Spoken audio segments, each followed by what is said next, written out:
এখন আমি আছি সানওয়ে লাগুনে, যেটা হচ্ছে কুয়ালালামপুরের পাশেই পেতালিং জায়গাতে অবস্থিত। আর আপনারা যারা সানওয়ে লাগুনে আসছেন তারা অবশ্যই জানেন সানওয়ে লাগুনটা কেমন মজা। আর এখানে আসলে আপনার পুরো দিনটা মানে কোনো টেনশন থাকবে না, কোনো প্যারা থাকবে না। তো দেখতে পাচ্ছেন আমার পিছনে যে আর্টিফিশিয়াল ঝর্ণাগুলো কত সুন্দর লাগতেছে, ঠিক আছে।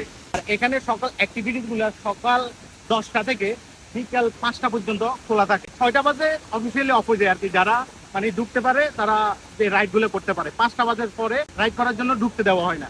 আর 6টা বাজে অফিসিয়ালি অফ করে দেয়, যারা আছে তাদেরকে ক্লিয়ার করে অফ করে দেয়। এখানে দেখতে পাচ্ছেন অনেক সুন্দর সুন্দর পুল রয়েছে। এখানে অলরেডি সময় 6টা বেজে গেছে, দেখো এই পুলে এখন কোনো মানুষ নেই। আর দেখতে পাচ্ছেন এই জিনিসগুলোতে পানি ভর্তি হয়ে এগুলা মানুষের উপর পড়ে।